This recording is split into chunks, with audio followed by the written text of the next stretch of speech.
मीरपुर, गिलगित बाल्टिस्तान का बोला कि मौसम का हाल हम बताएंगे, तो आमतौर से पाकिस्तानियों का जो सोशल मीडिया पे रिएक्शन था वो था कि इससे क्या फर्क पड़ता है, मौसम का हाल आप कहीं का भी बता दीजिए, आप लंदन का बताइए, आप न्यूयॉर्क का बताइए, हमें क्या फर्क पड़ता हमारी सेहत पे। लेकिन जो पाकिस्तान की फौज थी वो ये संकेत समझ गई।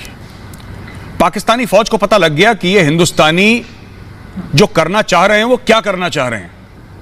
ये जो छोटी मोटी चीजें हैं जिनको लोग कहते हैं कि ये मौसम का हाल, इससे क्या होगा, पाकिस्तानी आर्मी चीफ और उनके कोर कमांडर इस चीज को समझ गए।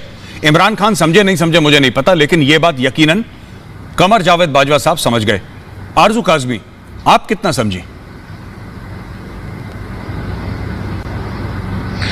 सर देखिए, मौसम का हाल तो बीबीसी भी बताती है, सारी दुनिया का बताती है, उससे कोई फर्क नहीं पड़ता। लेकिन अगर भारत इस तरह की कोई बात करे और इस तरह से वेदर में जो है वो ऐड करे पाकिस्तान के इलाकों को, तो जाहिर है पाकिस्तानी फौज और पाकिस्तान पब्लिक को पता है कि इंडिया की नीयत हमेशा से खराब रही है, शुरू से खराब रही है और आगे भी रहेगी, क्योंकि सुधरने वाले तो है नहीं कि किसी को खुद भी आराम से रहें, दूसरे को भी सुकून से रहने दें, ऐसा कुछ भी नहीं होने वाला। तो जाहिर है कि हम लोग जो है वो आपकी तरफ से, आप लोग कहते भी रहते हैं हम सर्जिकल स्ट्राइक करेंगे, गलत किस्म की एलिगेशंस भी लगाते हैं। आपके एरिया में कुछ होता है तो आप जो फ्रीडम फाइटर्स होते हैं उनको कह देते हैं कि जी ये पाकिस्तान की तरफ से टेररिस्ट भेजे गए थे। तो एक इस तरह का एक नक्शा या जिसे कहना चाहिए एक इम्प्रेशन तो यही है कि जो इंडिया है उसकी नीयत हमेशा से पाकिस्तान के ऊपर खराब रही है। तो जाहिर पाकिस्तानी फौज भी अलर्ट है कि आपकी तरफ से, क्योंकि आप लोग बलोचिस्तान में भी एक बड़ी वीडियो वायरल हुई है 2-3 दिन से यहाँ पे, जिसमें मेजर गौरव आप भी हैं और कमर चीमा साहब भी हैं, और आप उनको अपना मोबाइल दिखा रहे हैं कि जी मेरे पास नंबर्स हैं बलोचिस्तान में जो लोग हैं उनके। तो जाहिर है आपने हर तरह से आप लोगों ने प्रूव किया है, आप लोगों ने माना है कि पाकिस्तान में अगर कोई किस्म की प्रॉब्लम आती है, किसी किस्म की कोई गड़बड़ होती है तो उसमें इंडियन इन्वॉल्वमेंट है। लेकिन पाकिस्तान के लिए जितनी भी आप लोग बात करते हैं, जितनी भी एलिगेशंस लगाते हैं, उसका आपके पास कोई प्रूफ नहीं है। जो सीधी वीडियो आप लोग देते हैं। ठीक है आरजू काज़मी साहब, आपका वक्त यहाँ पे खत्म होता है। आपने बोला कि भारत दहशतगर्दी में मुलव्वस है और खास तौर से रिपब्लिक टीवी का मेजर गौरव आर्या खास तौर से अपने फोन के अंदर उन्होंने कमर चीमा को, आप लोग इतना बात को इतना दिल पे क्यों ले लेते हैं, मुझे एक बात समझ में नहीं आती। देखिए बलोचियों के फोन नंबर हैं सर, मैंने तो नहीं बोला कि कौन से बलूचियों के फोन नंबर हैं, मैंने तो बोला मेंगल, मरी, बुख्ती। तो सर जिसका नाम मेंगल, मरी और बुख्ती होता है, क्या वो दहशतगर्द है? वो एक आम शहरी भी तो हो सकता है बलूचिस्तान का। इतना क्यों परेशान हो गए कि वहां पे हामिद मीर साहब अलग परेशान हो रहे हैं सर, फवाद हुसैन अलग परेशान हो रहे हैं और आपके सेनेटर लोग अलग परेशान हो रहे हैं, और सब लोग कह दिए साहब कि मेजर गौरव आर्या की वजह से। अरे मेजर गौरव आर्या तो टीवी पे एंकरिंग करता है साहब, इतनी सी औकात मेरी। पाकिस्तान ने यह बना दिया कि पता नहीं मेजर गौरव आर्या कौन सा यहां पे बैठा हुआ है, बिल्कुल प्राइम मिनिस्टर ऑफिस में बैठ के कुछ प्लान कर रहा है। आप लोग कौन से शगुफे आप छोड़ते रहते हैं हवा में?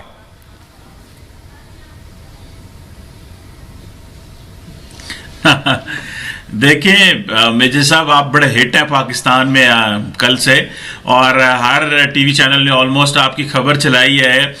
आपकी अहमियत तो जो जारी बात है, इंडिया में बैठ के एक रिटायर्ड मेजर अगर वो डीप स्टेट का बंदा है, और आपकी बात की अहमियत तब बढ़ जाती है जब कुलभूषण यादव का नेटवर्क पकड़ा जाता है। अगर कुलभूषण यादव का नेटवर्क ना पकड़ा जाता होता और 2009 में जब यूसुफ रजा गिलानी ने शर्मुल शेख में जनाब मनमोहन सिंह वजीर आजम इंडिया को डॉसियर ना दिया होता, जो आज भी इंडिया की फॉरेन ऑफिस की वेबसाइट पे डॉसियर पड़ा हुआ है, जॉइंट स्टेटमेंट दोनों मुल्कों की पड़ी हुई है, तो शायद आपकी बात का वजन ना होता। आपकी बात का वजन हो गया जब मनमोहन सिंह साहब की सुबकी हुई 2009 में। उसके बाद पाकिस्तान मुसलसल अक़वाम मुत्तहिदा में और बहुत जगहों पे इस मसले को लेके जाता रहा, और फिर कुलभूषण यादव को हमने पकड़ा और जिस तरह मामला आगे चले, और फिर हमने देखा कि बहुत से सेपरेटिस्ट जो हैं वो बलूचिस्तान से लोग निकले हैं। वो जरूरी नहीं पाकिस्तान के सारे बलोची की जो हैं वो मुहिब्ब वतन है, लेकिन जारी बात है हर जगह पे कहीं ना कहीं मूवमेंट कुछ ना कुछ प्रॉब्लम्स होती हैं, जैसे इंडिया में बहुत सारी अभी भी मूवमेंट चल रही हैं, तो पाकिस्तान में ये एक छोटा सा कुछ यंग बच्चे हैं वो लगे हुए हैं। लेकिन आपकी बात का ताल्लुक इसलिए पाकिस्तान में है क्योंकि कुलभूषण यादव जो इंडिया का स्पाई है वो आज भी पाकिस्तान के पास जी जी, अदरवाइज कभी भी आपका ना होता, और अगर शर्मुल शेख में वजीर आजम यूसुफ रजा गिलानी ने ना दिया होता तो बिल्कुल बिल्कुल।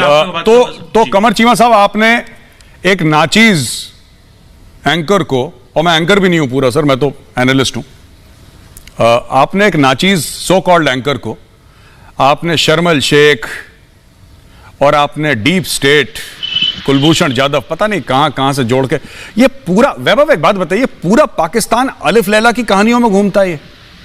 आप मुझे जानते हैं वैभव, मैं आपके घर आ चुका हूं, मेरे घर आ चुके हैं कितनी बार, you know me very well. General GD Bakshi sir जानते हैं, सुशांत जी हैं वो जानते हैं, ये मसला क्या है इनका, शर्मल शेख, कुलभूषण जाधव, मेजर गौरव वारिया, क्या क्या बोल रहे हैं मेरे बारे में?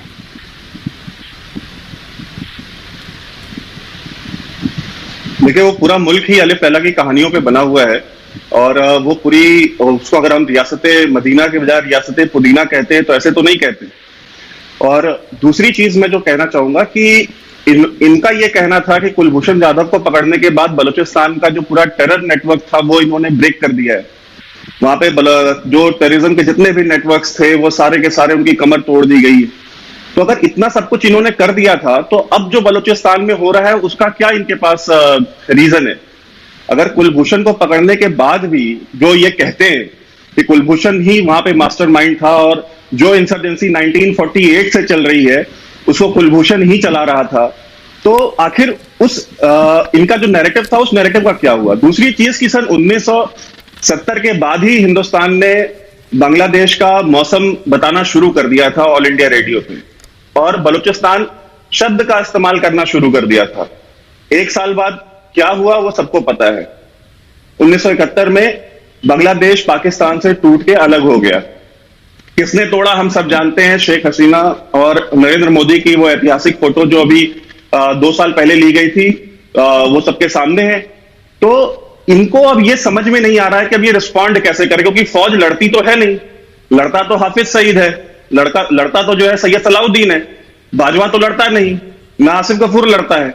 तो अब इनको ये नहीं समझ में आ रहा है, इनको ये चीज दिख रही है कि अब पीओके और गिलगित बल्तिस्तान भारत के रडार पे आ चुका है और उसका जो भविष्य है वो इनको धूमिल होता हुआ दिख रहा है कि पाकिस्तान फिर से एक बार टूटने की कगार पे हो। और जिस तरह की दर्जे हरारत, जैसा जीडी बख्शी साहब कहते हैं, बलूचिस्तान में बढ़ी है, उसके बाद इनके पांव के नीचे की जमीन बहुत ज्यादा गर्म हो चुकी है और ये भागने के लिए रास्ता ढूंढ रहे हैं। तो कभी आपको बताएंगे कि आप वहां दहशतगर्दी करा रहे हैं, कभी हमें बताएंगे, कभी किसी और को बताएंगे। इनका क्या है, ये जो असली में आतंकवादी है उनको ये फिलैंथ्रोपिस्ट बताते हैं, और जो न्यूज एंकर्स है और जो जर्नलिस्ट है उनको ये टेररिस्ट बताते हैं। बिल्कुल बिल्कुल वैभव, बहुत बहुत धन्यवाद वैभव आपका। और मैं जाता हूं इस वक्त फकर यूसुफजई साहब के साथ। फकर साहब, ऐसा है कि ये इतिहास गवाह है, अगर आप 1971 के न्यूज़पेपर पढ़ के देखें कि टेम्परेचर हमने ढाका का बताना शुरू कर दिया था 1970 के बाद। हिंदुस्तान पहले तापमान बताता है एक जगह का, उसकी ज्योग्राफी बदलने से पहले सबसे पहले हम टेम्परेचर बताते हैं। बहुत जरूरी है भाई, अगर हम अंदर जाएं वहां पे तो स्वेटर पहन के जाएं, ना जाएं सिर्फ कमीज पहन के जाएं, ये सब चीजें जरूरी होती हैं लॉजिस्टिकल पॉइंट ऑफ व्यू से। अब देखिए, पाकिस्तान में जिसको दहशतगर्द बोलना है आप बोल देते हैं, और जिसको आपने बोलना है कि फ्रीडम फाइटर है, यानी कि स्वतंत्रता सेनानी है, उसको आप वैसा बोल देते हैं। तो जो बलोच है उस पे आप झूठी तोहमत लगा के, झूठा इल्जाम लगा के कह देते हैं कि साहब ये तो दहशतगर्द है, और जो कश्मीर में मासूमों को मान रहे हैं वो आपके लिए, पाकिस्तानियों के लिए वो बन जाते हैं साहब फ्रीडम फाइटर। तो ये दोगला पर्सपेक्टिव क्यों है, आप ये बताइए यूसुफजई साहब, ये दोगला पर्सपेक्टिव क्यों है? दो बातें क्यों, आपके कॉल ऑफ फेल में फर्क क्यों है?